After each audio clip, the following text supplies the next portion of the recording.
most watched news starts now. Good morning and welcome to the KOAM Morning News. It's 5 a.m. I'm Tanya Bach. Today will be cloudy. How about highs in the 40s? And we could see a chance of rain. For more on that, here's Michael with your forecast. All right, Tanya, we are actually seeing some rain through northwest Arkansas and portions of southwest Missouri.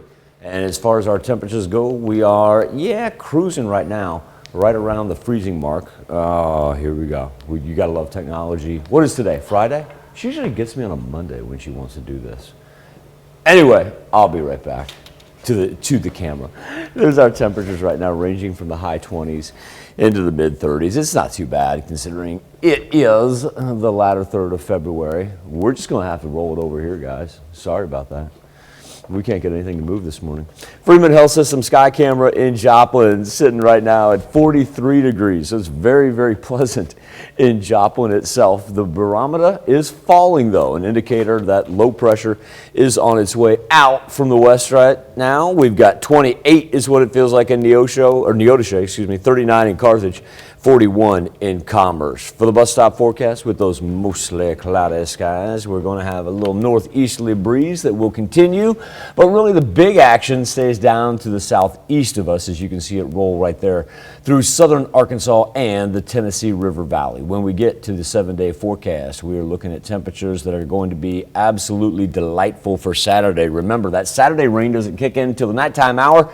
Takes us into Sunday, a little bit of a cold front on top of that.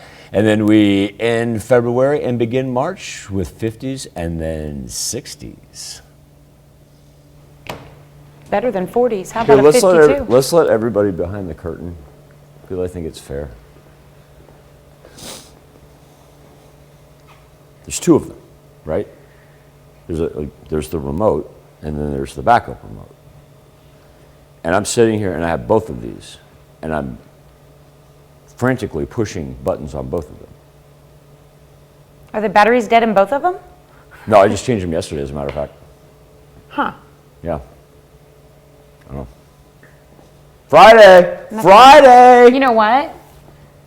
I've got two iPads to work off of, and the battery's zero on both of them. Nobody plugged them in. You know what, folks? We're going to go old school and pretend we don't have technology. Next time you see me, I may have a whiteboard with the contiguous 48 and a bunch of dry erase markers. And I'm going to have a stack of papers 3 inches Don't make thick. fun of me like that. 3 inches You thick. need to tell everybody like what I did. Here. Oh, man. Let's let everybody behind the curtain.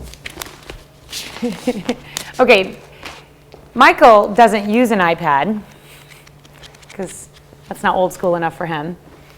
I have my scripts on the iPad, which I do not have access to today because both of them are dead. Why don't we just say what Michael is? Michael's old and likes hard copy scripts. There you go. That's our show, folks.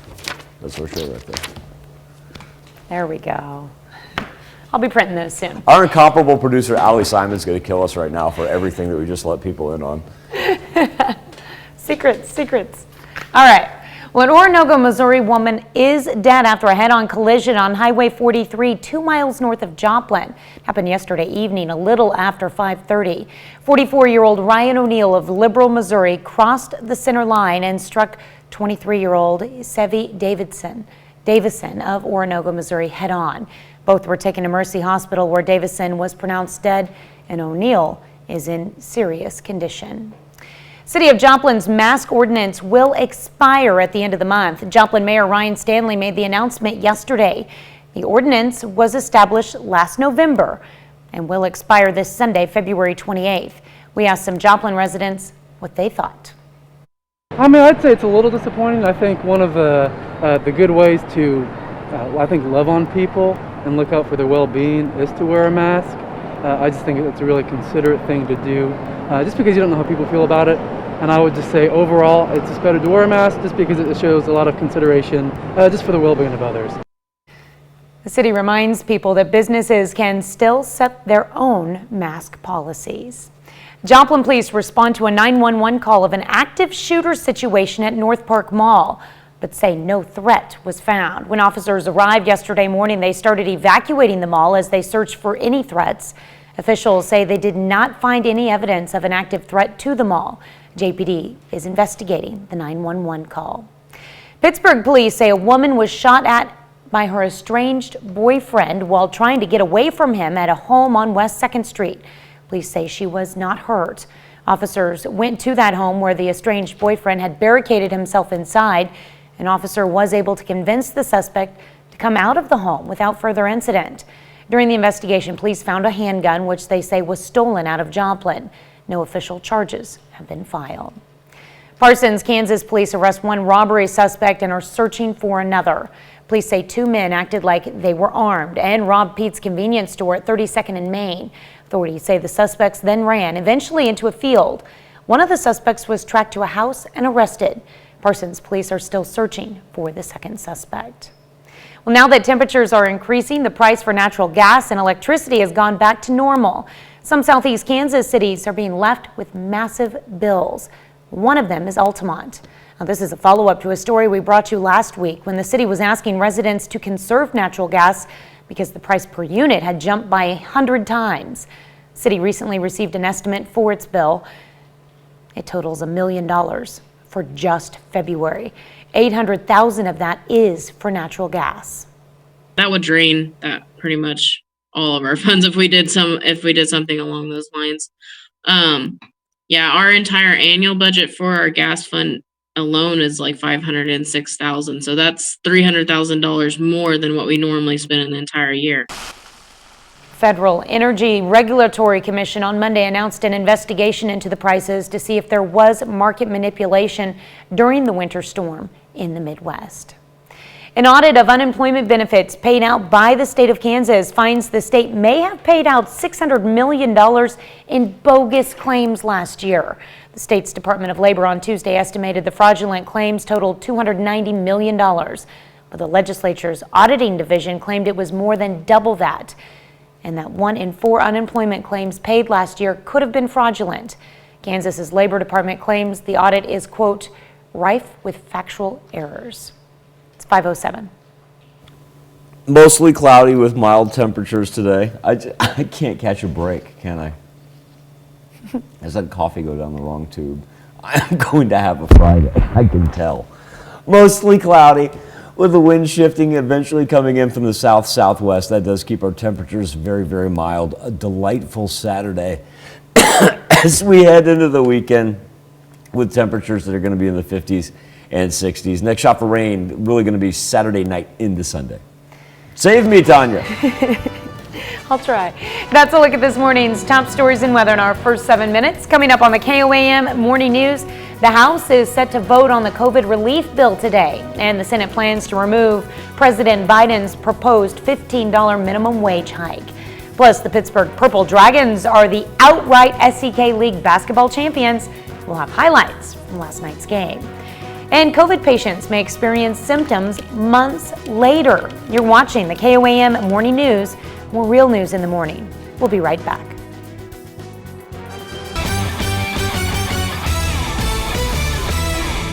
Pittsburgh Purple Dragons at home last night, hosting Field Kinley, a.k.a. Coffeyville. On the boys' side, a huge night for the Dragons. A chance to claim the outright SEK League title and a chance for senior Javon Grant to make history. He entered the night with 1,390 points, needing only 5 more to become the program's all-time leading scorer. First quarter, Grant, corner, money. He needs just 2 more for the record. Moments later, do it from the line, my man.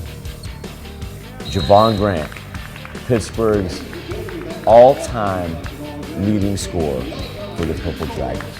Congratulations not only on a great night, but a great career. That dude right there, Tyson Weimers, beats the buzzer on senior night. Tyson had 4 points in the last minute. Javon, Tyson, that's how you do it. Dragons win 89-33, outright SEK League champs. Grant, he only had 32 last night. Get out of here. Kid is unreal. 1,422 career points at Pittsburgh High School. Put up 32 last night. Great to see Tyson Weimers chime in. Tyson had 4 in the last minute. Javon put up 32. My goodness. All right, we got just a week left in the college basketball regular season. Missouri Southern Lions, they were at home last night, hosting Washburn. Now, before they finish up against UCO on Saturday. We got to take on the Ichabods. On the men's side, Southern looking to knock off a ranked team for the first time this season. Yeah, that's right. Washburn comes in ranked 25th. Lawson Jenkins, R.J. Smith. What a pass. Do it two-handed. And then, this guy's known for his dunks. Well, yeah, he'll step out on you, too. Cam Martin hits a three. Martin, team high, 28 points, 14 rebounds. There goes Smith again. The and one. Tyler Nelson, he had 25. Sweet-looking shot. And then Stan Scott says, I'll take that. Big win for the Lions, taking down a ranked national team. Southern wins at 89-80. On the women's side, Lions trying to snap a 4-game skid. Anna Hall, a little defense right there. All by her lonesome, she will lay it in. Lions up 23 at the half. Bethany Turbo, boom, 3. She led the Lions with 16 points. Now, Washburn did tighten it up late. Nuria Barrientos with the jumper. But Southern able to keep Washburn at arm's length and wins it 59-51. A lot of times you just chuck it in and, forget that season's over with, whatever.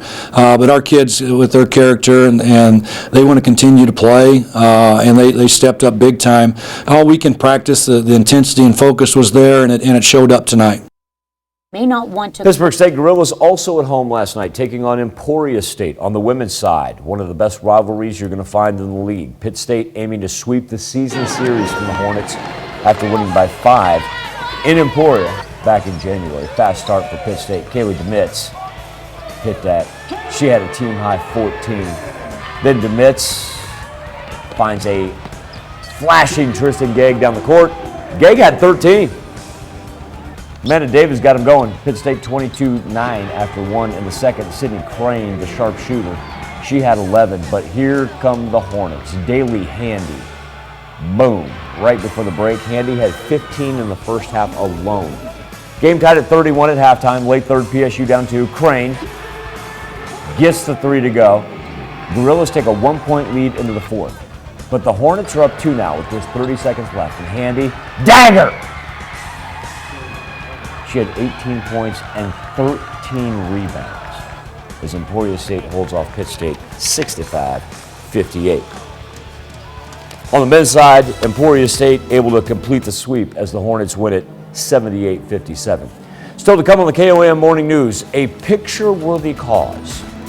Scientists find a unique way to help save elephants. I'm Ian Lee with a process that starts by taking a selfie. Find any evidence of Our 7-day forecast with the KOAM Morning News returns. Just a touch after 5:17 as we take a look from the Skywatch Storm Tracker. Going to have increasing cloud cover. Now, I don't want to say overcast, but it certainly will be a mostly cloudy start. The majority of our precipitation right now hanging down to the southeast counties. So we do see a little bit through northwest Arkansas and the far southern portion of southwest Missouri. But the heavier stuff actually going to roll through central Arkansas. And look at that, even over the Ozarks. I'll take the cloud cover off here. Even a little bit of rain going on right there. As far as our temperatures go right now for the Freeman Health System Sky Camera in Joplin, technology is just not on my side today. It's going to be one of those days, folks. That's all right. Freeman Health System Sky Camera has 43 with a wind chill of 40. Now, that's not too bad because by the end of the day, we're going to be able to make it up into the high 40s, throw a 50 up every now and then. And our next shot for rain really doesn't arrive until late Saturday night, minus what we're seeing right now. But then late Saturday night carries us into Sunday. But look at that Saturday. Mostly sunny skies and a high of 65. Time now to turn our attention to the KOAM News Now Facebook page as medical experts warn of another potential surge of COVID-19 cases in the U.S. Lawmakers are getting ready to vote on the $1.9 trillion COVID-19 relief bill. The House will vote on the bill today. But as Britt Conway reports, there's a key element the Senate plans to remove.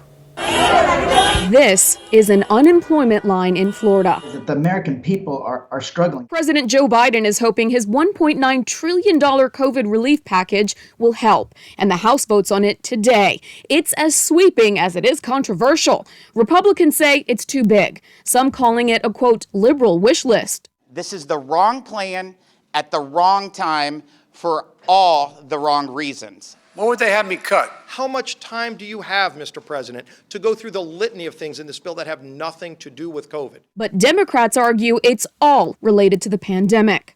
We are still in a historic crisis of health of the economy. COVID-19 pandemic is a once-in-a-century tragedy. It requires a once-in-a-century congressional response. So what does it include? $1,400 stimulus checks for millions of Americans, enhanced unemployment assistance, nutrition assistance, housing aid, boosted tax credits for families and workers, optional paid sick and family leave, funding for education and childcare, health insurance subsidies, more money for small businesses, billions in aid to states, and increased support for vaccines and testing. But one item that won't be in the Senate version is the $15 federal minimum wage hike. It's a disappointment for many Democrats, but it might be the cut needed to get the bill across the finish line. We've got to pass it and make sure it gets implemented as soon as possible. I'm Britt Conway reporting. Senate parliamentarian ruled against the minimum wage portion of the bill under the budget rules that Democrats plan to use to pass the bill. Now, it's still going to be in the House version today, but will be removed before the Senate takes it up. Our question to you, should the next COVID relief bill include a minimum wage increase? Let us know on Facebook and let your voice heard at KOAMNewsNow.com/vote.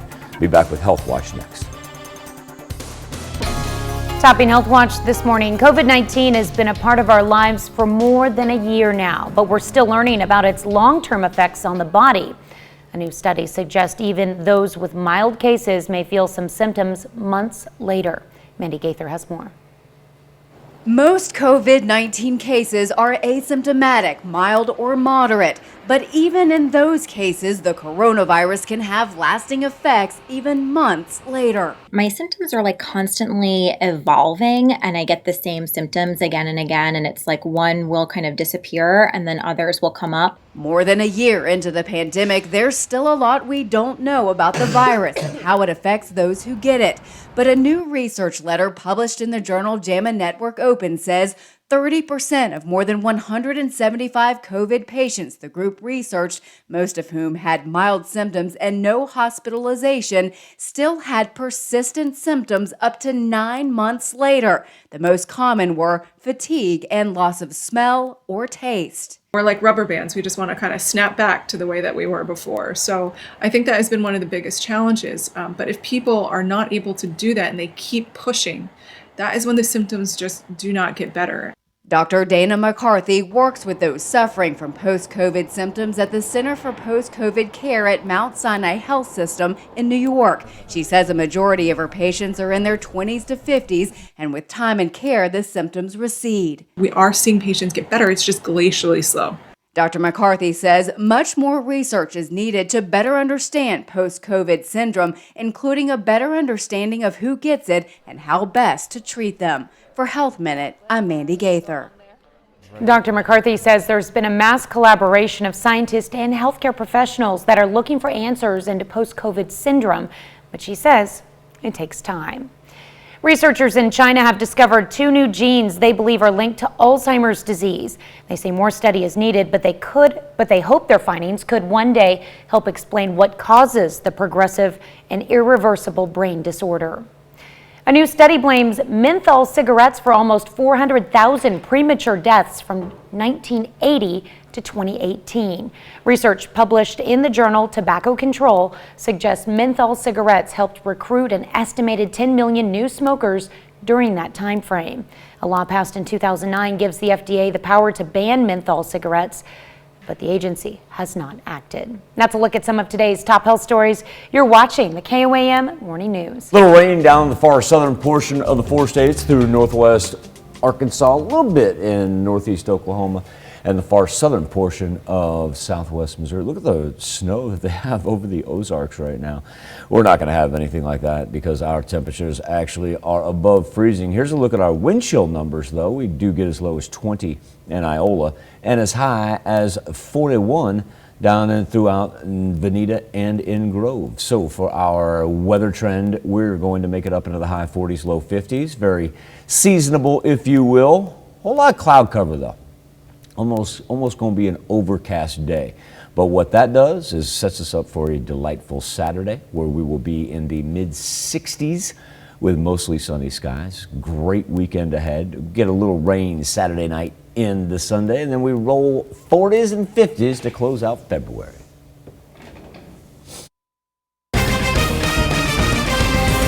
An Oronogo woman dies in a head-on collision yesterday evening. Plus, JOPLIN's mask mandate is set to expire this Sunday, why you may not want to throw out your mask just yet.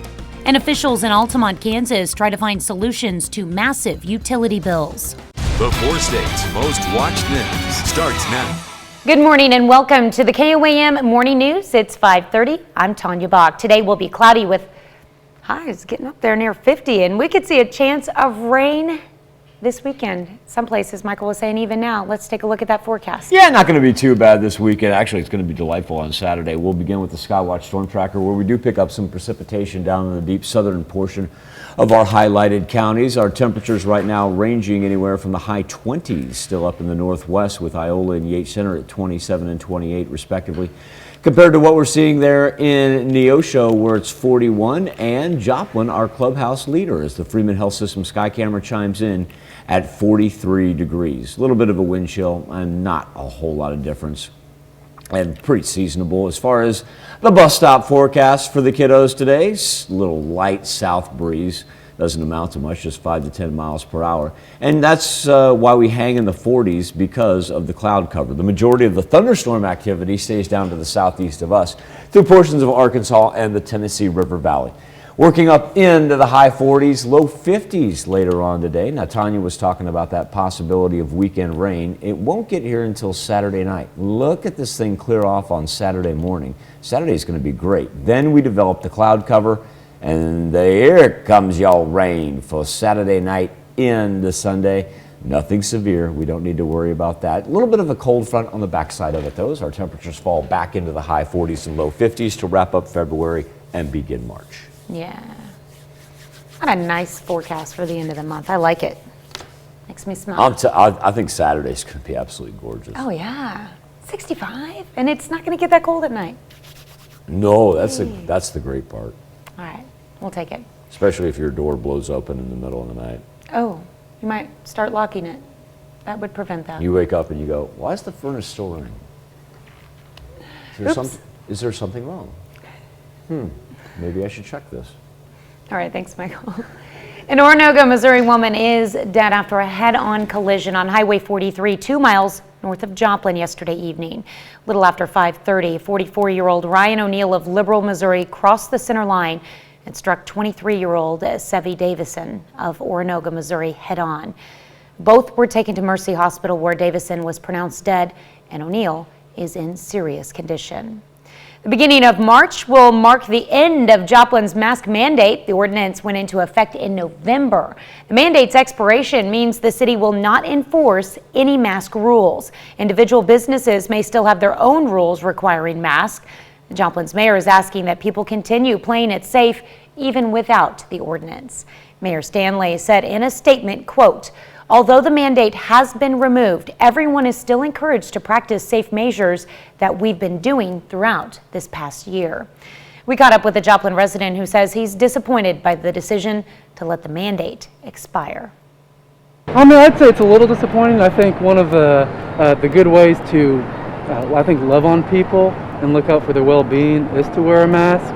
I just think it's a really considerate thing to do, just because you don't know how people feel about it. And I would just say overall, it's just better to wear a mask just because it shows a lot of consideration just for the well-being of others. Joplin police yesterday morning respond to a 911 call of an active shooter situation at the North Park Mall, but say no threat was found. When officers arrived, they started evacuating the mall as they searched for any threats. Officials say they did not find any evidence of an active threat to the mall. There were no threats or active threats that were ongoing. During their investigation, they found no evidence of a shooting has taken place. They have cleared the mall, and again, as I mentioned, no evidence of a shooting has taken place, so there is no threat. I don't think the Globe would be paid for that. JPD is investigating the 911 call. Cities in southeast Kansas are trying to find a way to pay utility bills that are hundreds of thousands of dollars more than they're used to. And we told you last week about the crisis in Altamont, Kansas, where residents were being asked to conserve natural gas during the winter storm. City officials there are now looking for a solution to a bill that's more than their annual utility budget. Sam Mills with the Kansas Municipal Energy Agency, the co-op that Altamont and other cities use, hopes there will be either federal or state relief.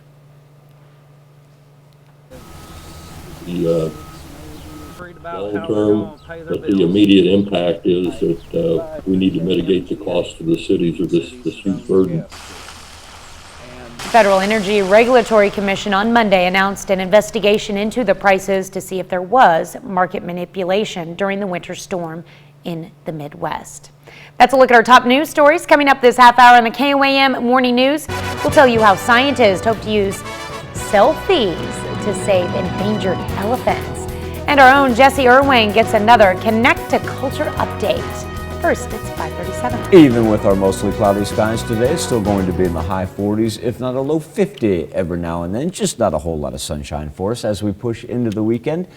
We're done with our rain for the afternoon hours, clearing off on Saturday, going to make it all the way up into the mid-60s. Then Saturday night, there we go, roll a little Gulf moisture up through there that'll take us into Sunday morning. Cold front on the backside of that, so we'll wrap up February and get ready to begin March with temperatures in the 50s. And then by the time we get to the middle of next week, back into the 60s. So kind of hard to complain about what we've got on the horizon right here.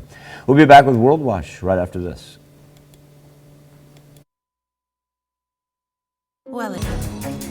Topping World Watch, elephants at the zoo, you know, they're used to having their picture taken. But in England, zookeepers can't seem to snap enough photos of those animals. As Ian Lee explains from London, it's part of a project to save their relatives in the wild. A new idea to save elephants starts with a selfie. A thermal selfie, that is. Researchers at the UK's largest zoo hope images like these will help protect the endangered species in the wild. So we needed a way to detect elephants in the dark. That was the real true need of this project. Tech specialists like Alistair Davies have been training a camera to recognize the shape of an elephant from its body heat. And that's every single elephant bottom, ear shape, leg configuration, you name it. So we have to teach the camera what an elephant looks like. More than 30,000 selfies later, it's learned to detect the animal and send a warning. Conservationists plan to put the cameras in parts of Africa and Asia, where elephants and people often clash. A family can put it out in the middle of the night if they're worried elephants may be in the area, go to sleep peacefully and safely and know they're going to get an alert, or the local authorities will get an alert. As the elephant's habitat shrinks, they're running out of room to roam, destroying crops and damaging property. Scientists hope to eventually deploy thousands of the cameras to help animals live in harmony with their neighbors. Ian Lee, CBS News. Scientists hope this technology could be used to help other endangered species like tigers in the future. A horrifying sight on the Italian Riviera as coffins are fished out of the water. A landslide sent 200 caskets down a cliff into the sea Monday night in Genoa. The next day, firefighters recovered at least 20 floating coffins, 10 bodies as some caskets broke apart. Local officials say the cemetery, which sits on a cliff, was in a precarious situation due to erosion. Germany's federal prosecutor charged a German man with espionage on Thursday. He allegedly passed floor plans of the German parliament building, the Bundestag, to a Russian intelligence agent. Federal prosecutors said that the suspect, identified as Jens F., worked for a company that was hired to maintain the electrical equipment in the parliament buildings. He had access to PDF files with floor plans and decided to pass on the floor plans to a Russian intelligence agent in 2017. The Olympic torch relay will get underway in Japan on March 25th. Officials say the tradition will start in eastern Japan to mark the 10th anniversary of a devastating earthquake there. Strict coronavirus measures will be in place as the torch makes its way to the host city, Tokyo. Spectators have been told not to shout or cheer if they come out to watch the relay in their areas. Organizers say they hope the relay will bring hope and courage to people in Japan as the world fights the pandemic. That's a look at some of your biggest headlines from around the world. Let's toss it over to Michael for our Something to Talk About. Thank you, Tanya. On the KOAM News Now Facebook page this morning in our morning Insta poll, the White House says President Biden disappointed with a potentially fatal blow to gradually raising the hourly minimum wage to $15 an hour. Nonpartisan Senate parliamentarians said including the provision in the president's nearly $2 trillion COVID relief package violates budgetary rules. Our question to you, should the next COVID bill relief bill include a minimum wage increase? Crystal McCracken says it's a COVID relief bill, not a congressional matter that should be voted upon. Adding more pork to the relief package, she says, is bull. Sean Rhodes says it should include something that eliminates a federal minimum wage. Dave Sorick says apparently it won't now, but Dave says don't worry, they'll try again. And Roblin Strickland says, although I'm all for increasing the minimum wage, this is definitely not the time to do it. Too many small businesses have been forced to close, and if passed, more small businesses will be forced to close. For now, the focus should be on COVID-19 related issues only. And Michelle Piscini, club member. Good morning, Tanya, Michael, and Mama. Good morning, Michelle. She says leaving COVID out of going all the way back, people should be able to earn enough wages with 40 hours a week to match the cost of living in their area. Michelle asks, want extras? Work overtime or a second job? Maybe they need to reform wages and base it on gross income of the company, so not to break the smaller companies and to cut some of the pork on the huge ones. As far as our morning Insta poll goes right now, we just had a change, as a matter of fact. 40% of you say yes, but 60% of you say no, that the COVID relief bill should not include a minimum wage increase. You can make your voice heard. Go to KOAMnewsnow.com/vote. Be back with more KOAM Morning News right after this. Here's a check of today's top headlines, the news you need to know before you head out the door. An Oronogo, Missouri woman is dead after a head-on collision on Highway 43, 2 miles north of Joplin. Happened yesterday evening, a little after 5:30. 44-year-old Ryan O'Neill of Liberal, Missouri crossed the center line and struck 23-year-old Sevy Davison of Oronogo, Missouri head-on. Both were taken to Mercy Hospital, where Davison was pronounced dead and O'Neill is in serious condition. City of Joplin's mask ordinance will expire at the end of the month. Joplin Mayor Ryan Stanley made the announcement yesterday. The ordinance was established last November and will expire this Sunday, February 28th. The city reminds people that businesses can still set their own mask policies. Joplin police yesterday respond to a 911 call of an active shooter situation at the North Park Mall, but say no threat was found. When officers arrived, they started evacuating the mall as they searched for any threats. Officials say they did not find any evidence of an active threat to the mall. JPD is investigating the 911 call. Now that the temperatures are increasing, the price for natural gas and electricity has gone back to normal. Some southeast Kansas cities are left with massive bills. One of them is the city of Altamont. This is a follow-up to a story we brought you last week when the city was asking residents to conserve natural gas because the price per unit had jumped by 100 times. The city recently received an estimate for its bill. It totals $1 million for just February. $800,000 of that is for natural gas. That's a check of today's top headlines, the news you need to know before you head out the door. Mostly cloudy skies today, but even with that being said, still going to be very, very mild outside. A little rain down in the southern counties, whether it be northeast Oklahoma, where it's very, very light. Far southern southwest Missouri, and then northwest Arkansas going to actually get more of it because of the system rolls from central Arkansas up to the Tennessee River Valley. Still going to see temperatures, though, like high 40s, low 50s. Can't beat it. And there's that rain I was talking about. It'll be gone by this afternoon. Now, as we push into Saturday, Saturday's going to be just absolutely delightful, especially the afternoon. Get a little cloud cover that emerges. But we're going to make it up into the mid-60s on Saturday. Saturday evening, here we roll again, mainly along and south of I-44. A little bit tries to make it into the central portion. And then we've got another one. Watch this thing come down from the northwest. What that's going to indicate is cold front on the backside of it. So that'll kind of be from Saturday night into early Sunday morning. Still, even with the cold front blowing in, It's not too bad to wrap up February and get ready for March, as we'll have 40s and 50s, and then we roll some 60s by the time we get to the middle of next week. The nice thing is even with all our rain chances, we're not talking about anything severe. We'll be back with more KOAM Morning News right after this. On the KOAM News Now Facebook page and our morning Insta poll, it's about whether or not a minimum wage increase should be included in the next COVID relief bill that is currently in front of the House and the Senate. We will begin with Chris Cantrell, who says it's never a good time to raise the minimum wage. It only causes inflation, and right now it would be the finishing blow to kill off more small businesses. But I think that's secretly what the establishment left wants, Chris says. Jake Channel says there shouldn't be a minimum wage. Angel Wilson Moore says, it says if wages go up, everything else goes up to compensate the cost of being able to pay those wages. We would lose tons of small businesses, and even bigger ones would cut people's hours. So I feel like it would not help anyone out at all. Same sinking boat, just filling up faster.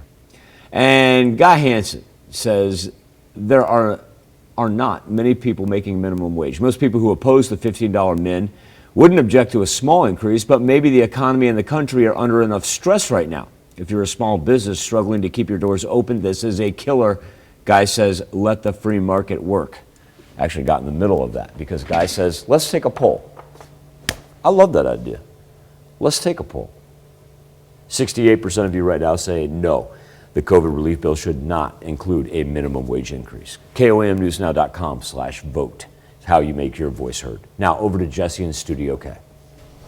Well, this past month we saw the groundbreaking for Connected Culture's future home, and this morning we're joined by our friend Emily Frankowski, who is, first of all, I saw you at the groundbreaking, and you, it's got to be surreal to have been there. But now, as you look forward, what's the game plan from here? I mean, it's sort of the first step's been taken. Now you got to really get things built.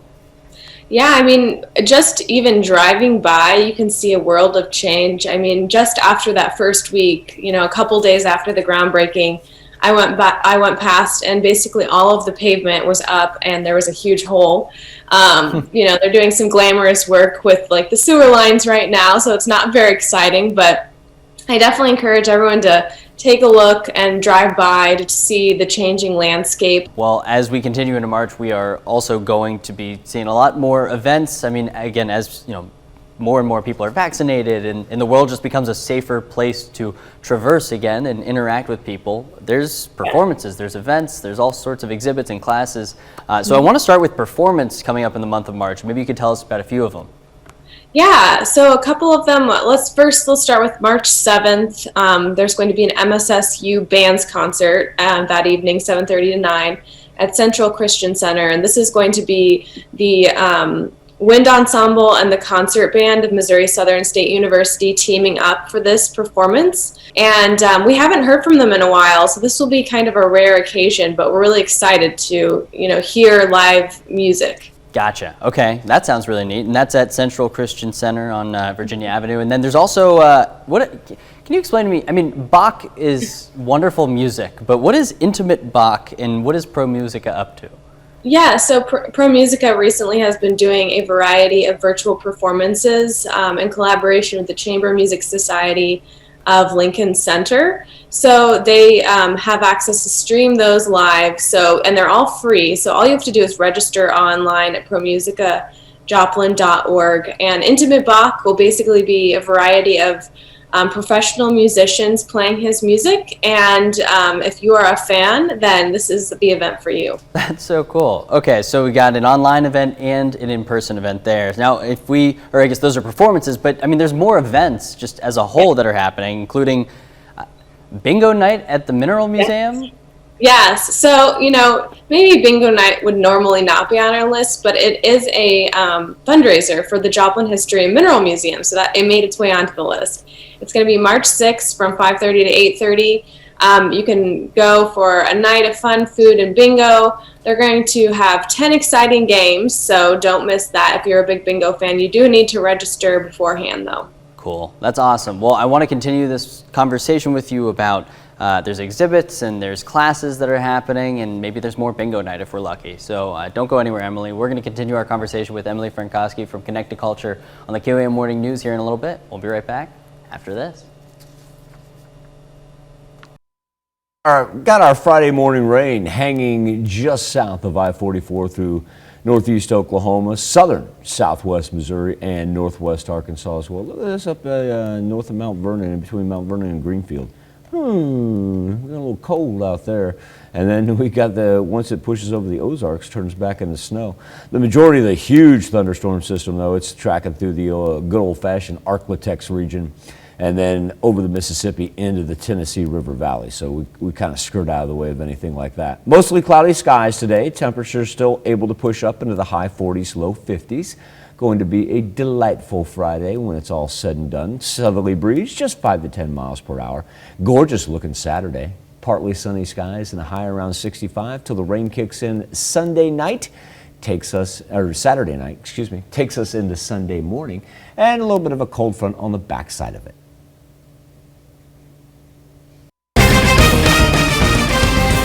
An Oronogo woman dies in a head-on collision yesterday evening. Plus, JOPLIN's mask mandate is set to expire this Sunday, why you may not want to throw out your mask just yet. And officials in Altamont, Kansas try to find solutions to massive utility bills. The 4 states' most watched news starts now. Good morning and welcome to the KOAM Morning News. It's 6 a.m. I'm Tanya Bach. Today will be a little bit cloudier than usual, but we've got good temperatures again. Looking forward to a great weekend. Michael's here to tell us about it. Today's not going to be too bad, and wait till we get till Saturday. And now we are picking up some rain through northeast Oklahoma, far southern counties of southwest Missouri and northwest Arkansas.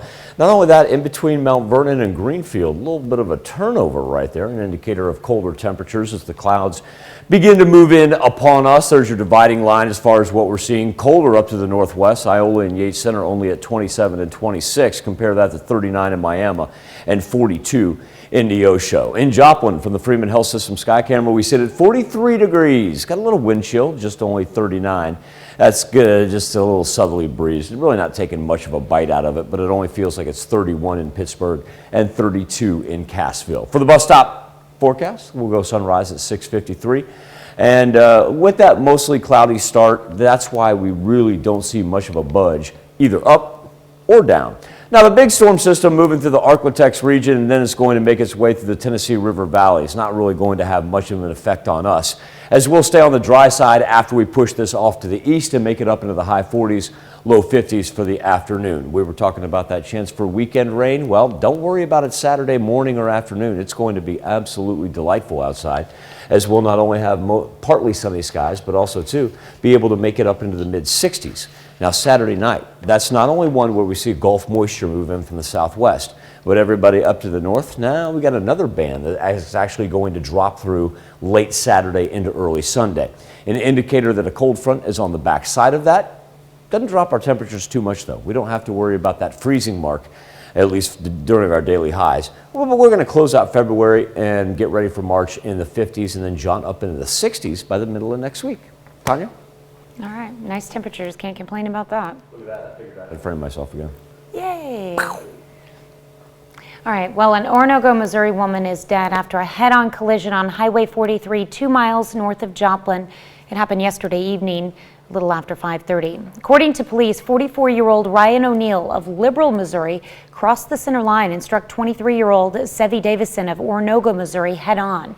Both were taken to Mercy Hospital, where Davison was pronounced dead, and O'Neill remains in serious condition. City of Joplin's mask ordinance will expire at the end of the month. Joplin Mayor Ryan Stanley made the announcement yesterday. The ordinance was established last November and will expire this Sunday, February 28th. We asked some Joplin residents what they thought. I mean, I'd say it's a little disappointing. I think one of the good ways to, love on people and look out for their well-being is to wear a mask. I just think it's a really considerate thing to do, just because you don't know how people feel about it. And I would just say overall, it's just better to wear a mask just because it shows a lot of consideration just for the well-being of others. The city reminds people that businesses can still set their own mask policies. Joplin police yesterday morning respond to a 911 call of an active shooter situation at the North Park Mall, but say no threat was found. When officers arrived, they started evacuating the mall as they searched for any threats. Officials say they did not find any evidence of an active threat to the mall. There were no threats or active threats that were ongoing.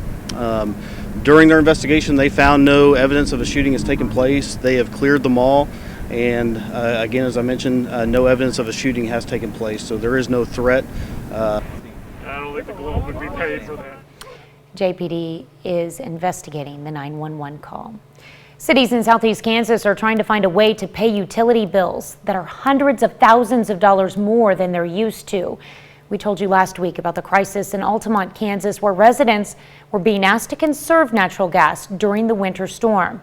City officials there are now looking for a solution to a bill that's more than their annual budget. KOAM's Zach Dodge has the latest. Officials with the city of Altamont tell us now that temperatures have gone up, prices have gone back down. But they're not out of the woods yet because they're about to be hit with massive utility bills. They're estimating our financial impact for both the electric and the gas to be about $1 million.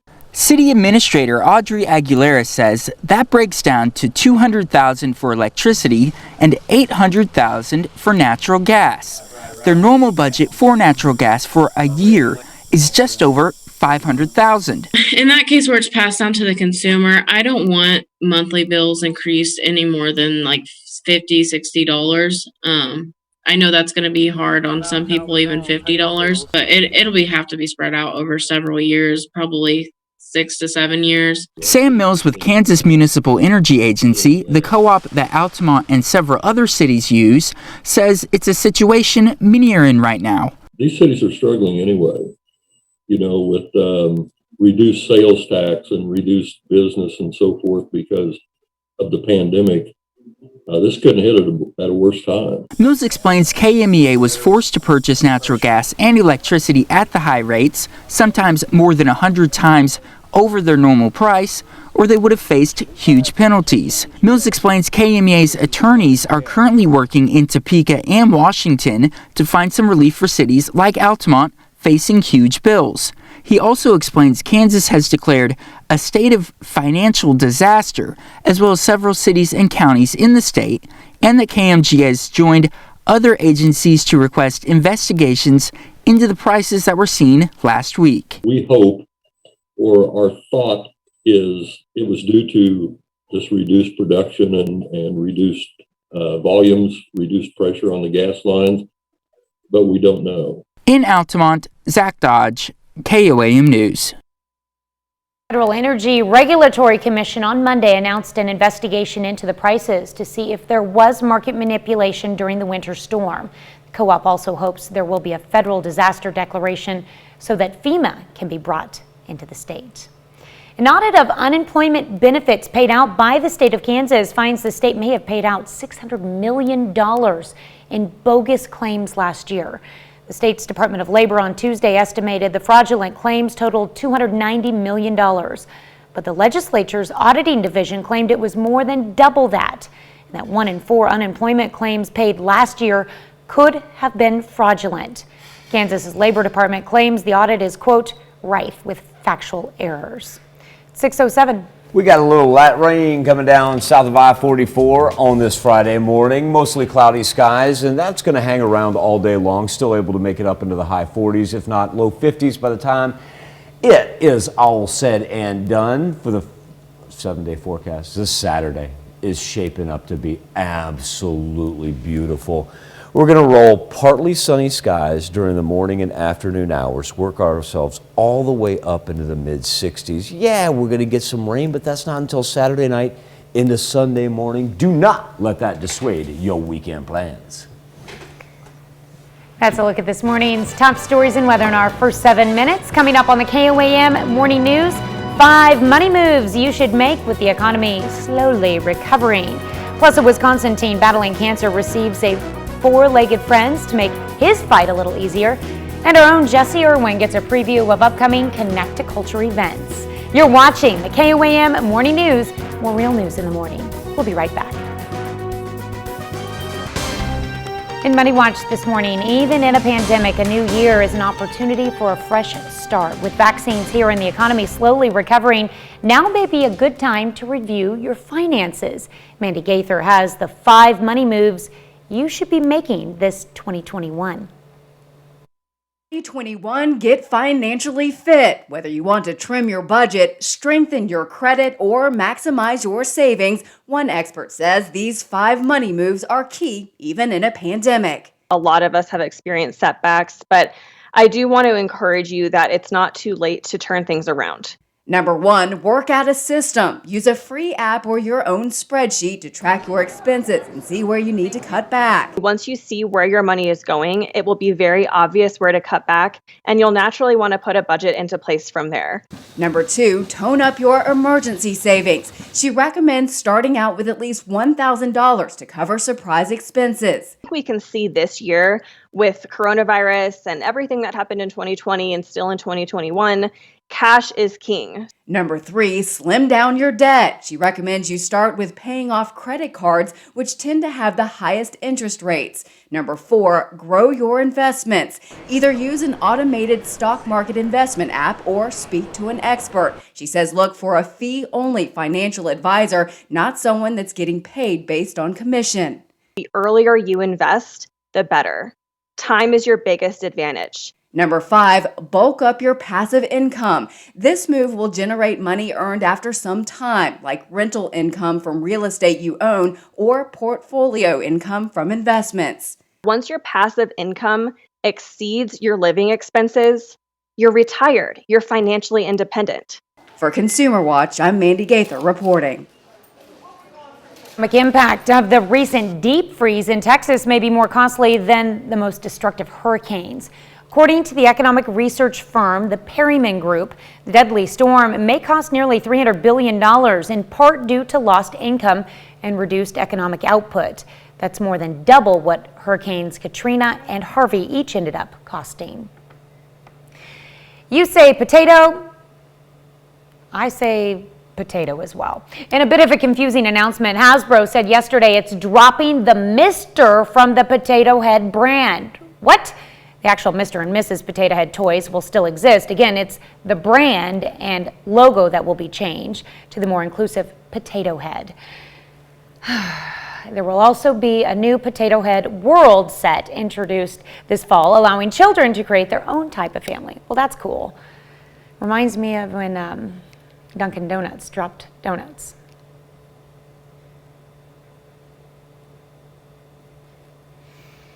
We know how I felt about that. That's it for Money Watch. We'll be right back. You have children. I do. Do they have a Mr. Potato Head? Excuse me. We have the Potato Head collection. So Yes. my question to you is, I think we do know how you feel about it because that was great live television that I just witnessed. What are they going to do about this? Do you know the song? Remind me. There's Mr., Mrs., and Baby 2, Potato Family, I Love You. Well, Song's obsolete now. no, the characters still remain. It's just the brand that's dropping Right. the Mr. My question is, what are they going to do with all the packages that are already on the shelf? They'll be worth more money now. I was going to ask. You beat me. Gosh darn it. That's why I wanted you in this. You beat me to it. I was going to ask you, is it worth going out and like buying one that says Mr. Potato Head right now? All right, Or boys. Mrs. Potato Head. Stocking Potato Head. Hasbro. There you go. That's why I wanted Tanya to stick around, because I like the utter disdain that was just shown on television was unbelievable. I'm like, please stick around and do this block with me. Thank you, ma'am, for humoring me. I appreciate that. I do what I can. Skywatch Storm Tracker does have a little bit of rain south of I-44 and in between Mount Vernon and Greenfield. Even trying to turn over into a little light snow. 43 in Joplin, 37 in Oswego. Let's roll 37 in Monette as well. So, and nothing's going to be prolonged. That rain's relatively light. 43 is what we have at Joplin, but it only feels like it's 39, and that's with the wind coming in from the south. You can tell a little color contour right there, so we get warmer temperatures the farther south that you were compared to the 25 that we see right now in Fort Scott. Bus stop forecast has sunrise working in here at 6:53, mostly cloudy skies, still able to make it up into the high 40s, low 50s. And look at this Saturday. We're talking about partly sunny, high of 65, and this right here, that 20% chance of rain, that's not until Saturday night into Sunday morning. Over to Jesse in the Studio K.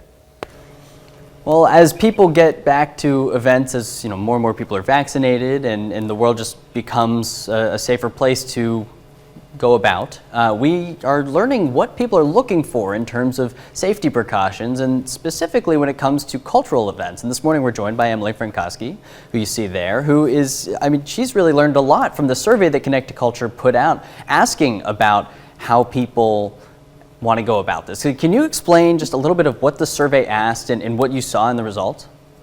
Yeah, so it was called the Joplin Area Audience Assessment Survey, and we were really gauging the public's attitudes towards attending live in-person events, or also their attitudes towards alternative programming like things online. Long story short, people are ready to get back to live entertainment, indoors and outdoors. But what we saw across the board was that people want to do it safely. They aren't going to be put off by any precautions that are put in place from organizations just to keep people safe. There was a little bit of, we saw a little bit of tiredness in virtual programming, but people would still be interested in it if it's free or very, very affordable. So we're kind of taking this survey results in a positive light, and it will really help us while we are programming our next season of performances. So that's really, really interesting. Thank you for sharing those with us. Really quickly before we let you go, Emily, I want to make sure we cover, there's 2 exhibits and 1 class that we want to kind of highlight here. I know you have a ton more on the website, but what do we got in terms of exhibits in the month of March? Yeah, so this is a really exciting annual exhibit. Is the Central Ozark Conference Art Show. It's going to be at Crowder College this year at their Longwell Museum in Neosho, and it basically spotlights area high school students and the best of artwork from Neosho, Carthage, Joplin, Webb City, and Carl Junction. It's a competition, so they'll be giving out prizes, but you'll kind of get to see the best of the best in the high school world. That's really neat. And then I know the Show Me Mail Art, I guess part of the Post Mail Art Project. Yes. That's the Post Art Library, right? Yes, the Post Art Library has a mail art call out, and the theme is Show Me Mail Art. They're also going to be exhibiting a variety of mail art. So if you don't know what that is, it's basically art sent through the mail. It can be pretty much anything. It's very creative. Everyone can do it. So I would definitely go take a look at the exhibit through March, and then you can make some mail art of your own to send in. That's really cool. Well, Emily, we really appreciate you stopping by and sharing all this with us. We're going to have more information on our website at KOAMnewsnow.com. Just go to our morning show page, and we'll be right back on the KOAM Morning News after this. Topping Health Watch this morning, a Wisconsin teen battling cancer for more than a year is getting a much-needed boost this week. It came in the form of a 4-legged friend. His family hopes will make his fight a little easier. Ashley Sears has his story. Justin Sennett has needed some reasons to smile this year. You might not be able to see it shining from under his mask, but he's beaming. He'll always be there, and he'll always have a happy face on him, so he'll cheer me up. For more than a year, the 17-year-old has been in the fight of his life, battling high-risk acute lymphoblastic leukemia. I woke up one morning and I couldn't walk, and so we finally knew something was wrong. The West Bend teen has been undergoing chemotherapy. Days can be rough, but he's persevered. He has just been strong and courageous. His cancer journey is getting some extra comfort by way of an 8-week-old emotional support dog. There's an element of fear and the unknown when you have cancer, and I feel like this emotional support dog is going to really fill that void. The mini doodle is named Yelly after Justin's personal hero, Brewers star Christian Yelich. He is an inspiration for me to keep going and never back down. Yeah. It's that spirit that keeps him motivated and upbeat. Now his family is inspired to give back. partnering with the breeder to help other children in similar situations. We want to be able to fund 1 to 2 puppies for a child or family in need. A little pup providing more than its tiny stature to a teen who needed some extra love. As long as I'm living, I'm fine. U.S. could have authorization to begin administering a third COVID-19 vaccine in a few days. Food and Drug Administration advisors are set to meet today to review the Johnson & Johnson vaccine. If they recommend it to the FDA, that agency could sign off on it either today or tomorrow. FDA analysis already indicates Johnson & Johnson has met requirement for emergency use authorization. Research shows the single-dose Johnson & Johnson vaccine is about 66% effective. A study indicates certain arthritis drugs can help critically ill COVID-19 patients. The study focused on medications used to treat rheumatoid arthritis. Those drugs were found to help ICU coronavirus patients who got either mechanical ventilation or cardiovascular support. That's a look at some of today's top health stories. You're watching the KOAM Morning News. Rain coming down south of I-44. Not looking at anything severe. Haven't picked up any lightning or anything of that nature. And then look up here in between Greenfield and Stockton. Saw a little bit trying to flip over right there, just on the eastern edge of our far highlighted counties. It actually does turn into snow there as it gets into south central Missouri, so that's something else. Our temperatures aren't that bad at all on a Friday morning in February. For the bus stop forecast, we'll roll sunrise at 6:53 for the kiddos. Mostly cloudy skies, little southerly breeze. Takes about just 3 to 4 degrees off the temperature compared to what it feels like. But by the time we get to this afternoon, no worries. We're going to be talking about high 40s, low 50s. It's going to be absolutely delightful. Now, speaking of delightful, wait until you see what happens on Saturday here, because we get into Saturday afternoon. Mid-60s in late February with plenty of sunshine. Now, as we get to Saturday night into Sunday, we've got kind of double barrel rain. One moves in from the south, the other one moves in from the north. The one from the north, local cold front behind it, and so we're back down to the 50s to close out February and begin March.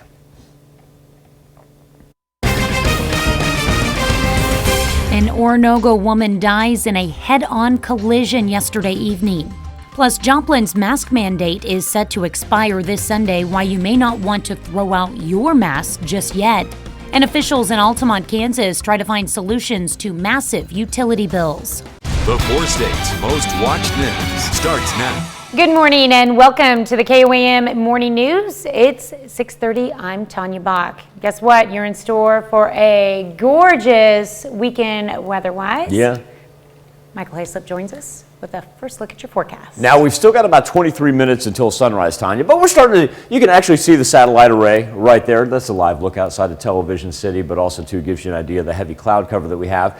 As we do have rain south of I-44, nothing severe. We haven't picked up any lightning, anything like that. Even had some try to turn into a little bit of snow in between Mount Vernon and Greenfield there. It's going to push off to the east. It really didn't turn into much. 34 in Parsons, 33 in Nevada, and let's roll 42 in Neosho. Now, speaking of the 40s, as we transition to the Freeman Health System Sky Camera in Joplin, 43 degrees is where we stand. Do have just a little bit of a wind chill in effect, but it's only 4 or 5 degree difference from the actual temperature, so certainly not too bad. As far as the bus stop forecast, sunrise, 6:53. So what are we now? We're 22 minutes away.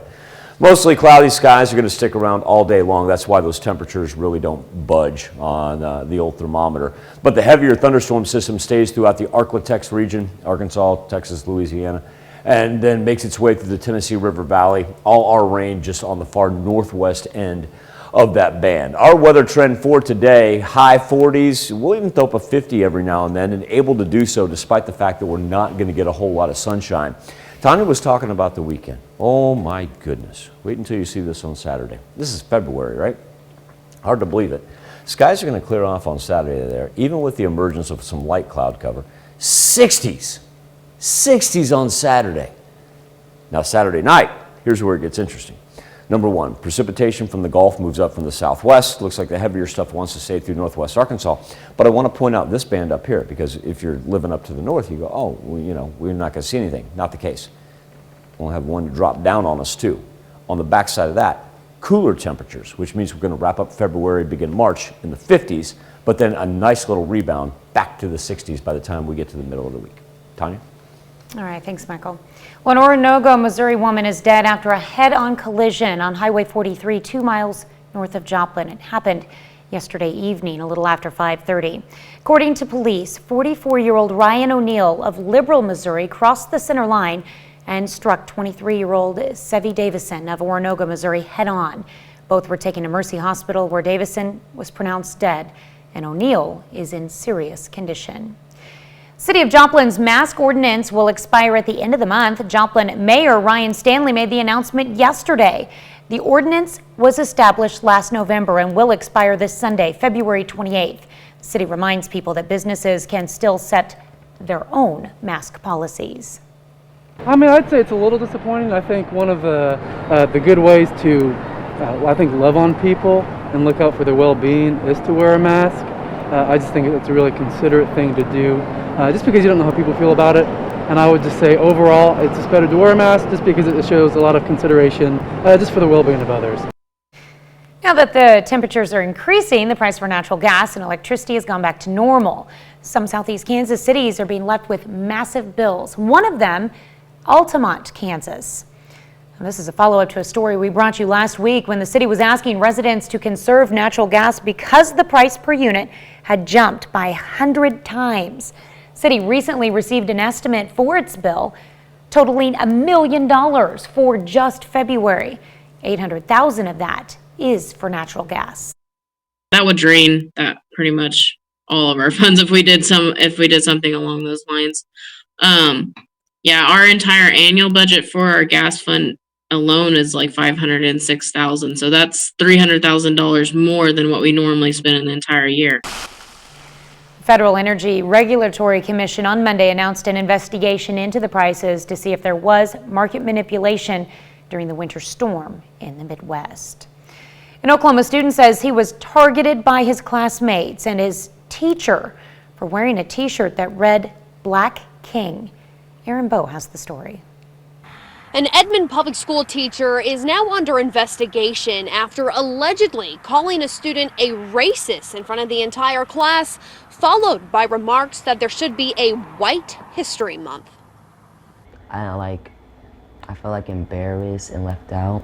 Latrell Taft feels that way because The teacher and the other students started calling me racist. Latrell claims his 7th grade science teacher discriminated against him for wearing this shirt. She just asked what my shirt said, and I said Black King, and He says it was a birthday gift and was confused with the problem. that's when she said, we need a White History Month, and I said, Black people don't have enough recognition, and we barely learn about Black people. He claims his whole class then teamed up on him. They were like, yeah, we need a White History Month, and they called me racist. It really hurt me. There was a possibility that my son's heart can be hardened by this situation.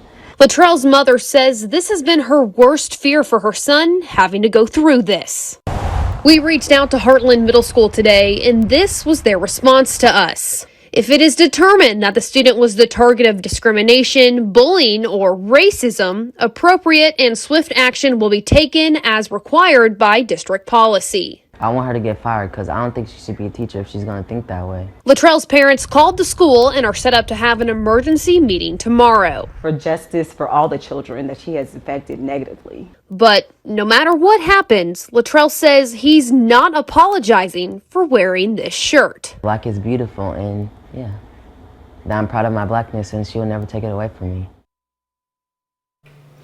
Again, that was Aaron Bowe reporting. That's a look at our top news stories. Coming up this half hour on the KOAM Morning News, a military airstrike. The president orders airstrikes in Syria, marking his first military action in office. I'm Deborah Alfarone in Washington with the escalating tensions between the U.S. and Iran. Or something to talk about on the KOAM News Now Facebook page. We've been asking, should the next COVID relief bill include a minimum wage increase? We want you to weigh in, but first, it's 6:37. Light rain along and south of I-44 to begin our Friday morning. Still able to make it up into the high 40s, low 50s, pressing into the weekend. How about we roll a Saturday that's up into the mid-60s before we get Saturday night rain that takes us into Sunday morning. Cooler temperatures on the backside, so we'll finish off the weekend in the 50s. Be back with Nation Watch right after this. Topping Nation Watch this morning, tensions are on the rise again between the United States and Iran. CBS's Deborah Alfarone is in Washington with details on President Biden's first use of military force, a U.S. airstrike yesterday along the Syrian-Iraqi border.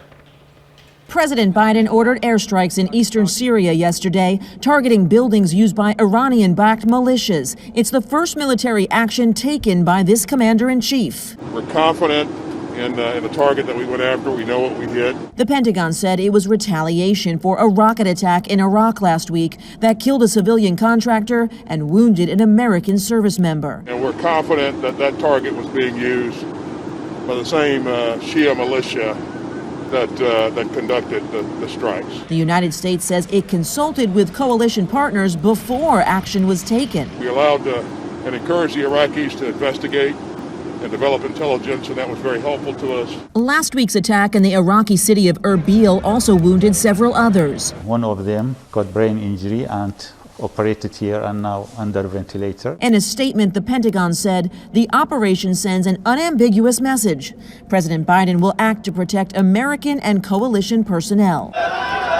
Tensions had calmed since a tit-for-tat just over 1 year ago that included violent protests at the U.S. Embassy in Baghdad and a U.S. drone strike that killed Iranian General Qasem Soleimani. An administration official told CBS News that the Syrian town of al-Bukamal was selected for yesterday's attack as part of a calibrated response to avoid provoking Iran to retaliate further.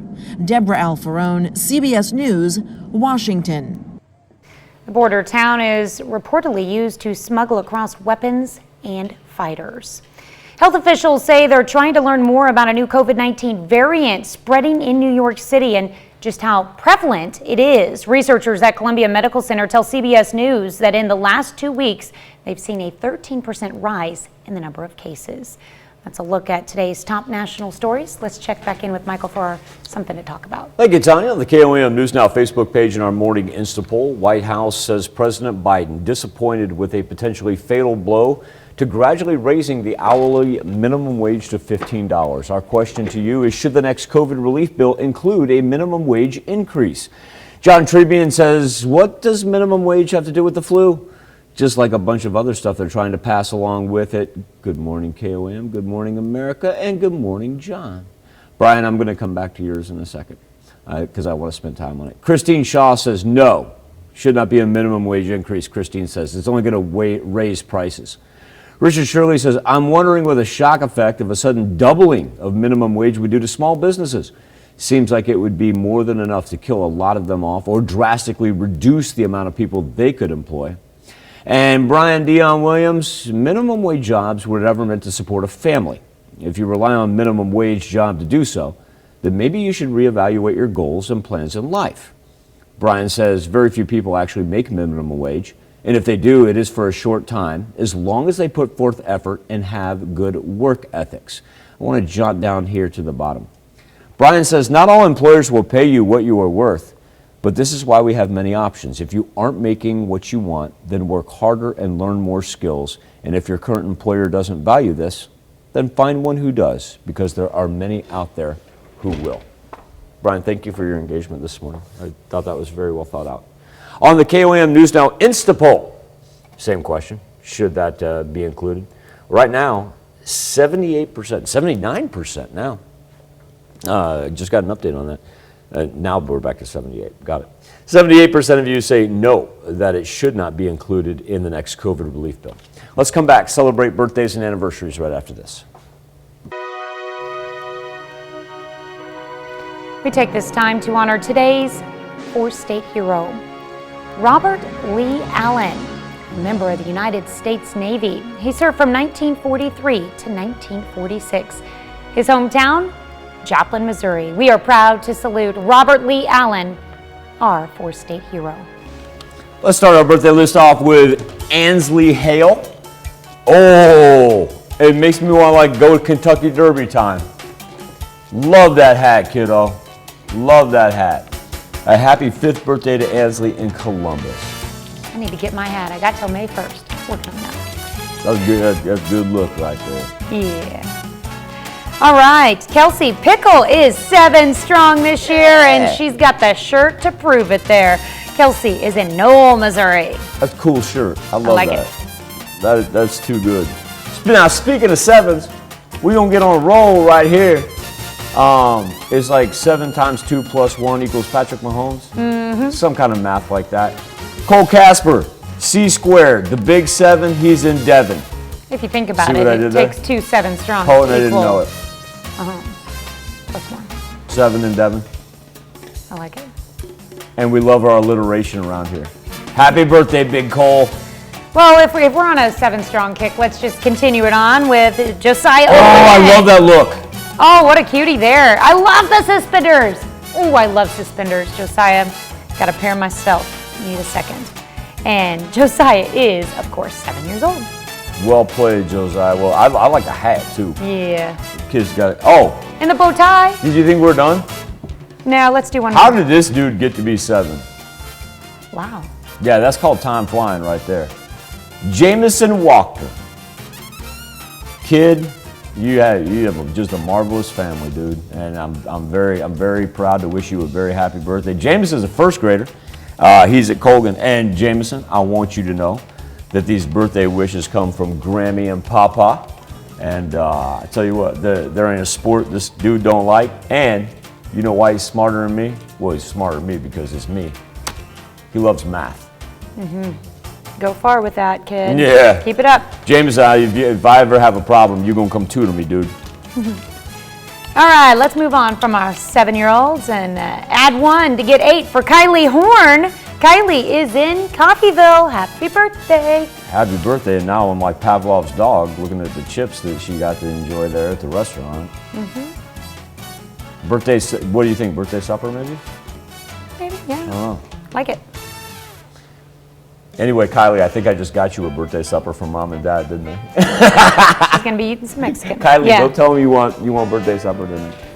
Well, coming up Sunday, Piper Albert will be turning 8 years old. Piper is in Yates Center. Sorry, I didn't know you were going to jump me on it. I like her drink. I like the picture, though. That's great. All right, on to the 9-year-olds, because what is it with these beautiful hats we have this morning? This is marvelous. Hayden Long, she is celebrating her 9th birthday in Webb City. Hayden, love your hat as well, kid.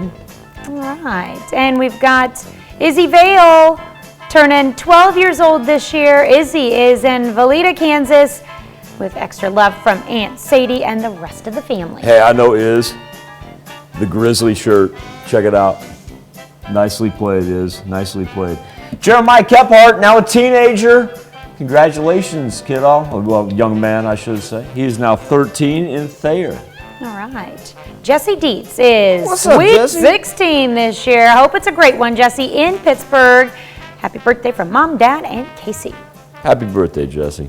That's a good family. I love that. That family's been so good to me. Levi Duncan. Oh, what a great picture right there. Number 29. Happy birthday, Levi and Chanute. That is, I don't use the word precious too much. That's a good one. You have to. I like that. All right, down to Fairland, Oklahoma for a 37th birthday wish going out to Stephanie Bedford. Hope it's a great one, Stephanie. Larry Cochran Jr. Whoa, get out of here. That's a big one. That's a good one right there. Larry, this birthday wish comes from all of us at KOAM and with love from the family. Sharon Clefman turning 77 years old in Pittsburgh. Happy birthday, Sharon. And Bob York, our good friend, he is celebrating his 88th birthday. Mr. York, you know that we love you. Of course, you are one of Will York's, our own Will York's uncle. And yes, Will, I do know where your uncle lives. I've known your uncle for a long time. Happy birthday, Bob, and special birthday wishes from Will as well, sir. All right. Happy 94th birthday wish going out to Grandma Grunt. Yes, Margaret Turner down in Fairland with love from friends and family and all of us here at KOAM. Yeah, you can tell who gets spoiled on Halloween, right? Maggie Mooney, a very happy birthday to you. Miss Maggie, she is celebrating in Columbus. All right, and Charlotte King in Columbus, happy birthday to you. In the NAC, Karen Gorens, happy birthday, Karen. Want you to have a marvelous day. The Hamiltons are celebrating their 55th anniversary in Jasper, Missouri. Congrats going out to Merle and Joyce Hamilton. Are you ready? Who that is? Yeah, our own Gary Cisco celebrating a birthday as well. Master control operator. For those of you that don't know Gary, he is just absolutely marvelous to work with. That dude has never showed up without a smile on his face. And he absolutely makes my afternoons when he walks in. Carolyn Williams, a happy birthday to you, ma'am. Mary Lou Wilson. Now, Mary Lou's celebrating her 94th birthday, and a very happy birthday to Mary Lou in Chanute. But get this, Mary Lou's turning 94. She's only been retired 2 years. Oh my goodness. Mary Lou, I hope your birthday and your retirement are going well, now that you've had 2 years to enjoy retirement. And Herbert Stratton, a happy 78th birthday in Joplin. Happy birthday, happy anniversary to all. Here's Tanya Bach with a very important birthday announcement. All right. You can be a part of the KOAM Birthday Club by going to our website and signing up. And once you do, you'll get special deals from local businesses. Go to KOAMnewsnow.com and sign up for the KOAM Birthday Club today. Here's a check of today's top headlines, the news you need to know before you head out the door. An Oronogo, Missouri woman is dead after a head-on collision on Highway 43, 2 miles north of Joplin. It happened yesterday evening, a little after 5:30. According to police, 44-year-old Ryan O'Neill of Liberal, Missouri, crossed the center line and struck 23-year-old Sevy Davison of Oronogo head-on. Both were taken to Mercy Hospital, where Davison was pronounced dead, and O'Neill is in serious condition. Joplin police yesterday morning responded to a 911 call of an active shooter situation at the North Park Mall, which say no threat was found. When officers arrived, they started evacuating the mall as they searched for any threats. Officials say they didn't find any evidence of an active threat to the mall. JPD is investigating the 911 call. Now that temperatures are increasing, the price for natural gas and electricity has gone back to normal. Some southeast Kansas cities are being left with massive bills. One of them is Altamont. This is a follow-up to a story we brought you last week when the city was asking residents to conserve natural gas because the price per unit had jumped by 100 times. The city recently received an estimate for its bill totaling $1 million for just February, $800,000 of that for natural gas. That's a check of today's top headlines, the news you need to know before you head out the door. Well, I'm thinking about everybody in Altamont, including the city leaders out there, because that's just an unbelievable situation that they're having to deal with. The nice thing is we don't have to worry about severe weather anytime soon. Mostly cloudy skies. Highs today in the high 40s, low 50s. Overnight kind of trapped in some of that warmth. And it takes us into a Saturday where we're going to have partly sunny skies all the way up into the mid 60s. Now Saturday night into Sunday morning, little rain and a cold front on the backside of it, but we're not looking at anything severe. I'm like a jilted lover. I tried to get our producer, Caden Milner, to stick around because I always like to involve him here at the end. And he looked at me and he simply said, no. He's got stuff to do, Michael. Hey, coming up today at noon, we're making a... Hold on. Oh. Okay, I'm done pouting. All right. Today at noon, we're making a sweet and fruity dessert. It's called a brown sugar banana cake in the Mr. Food Test Kitchen. All right, flip on over with us on Fox 14. We're going to continue to update the Skywatch Storm Tracker, check out our rain in the southern portion of the 4 states, get you ready for the weekend, and have a great, safe Friday and a wonderful weekend as well. We'll do this all again on Monday morning. And we're going to do it again today at noon.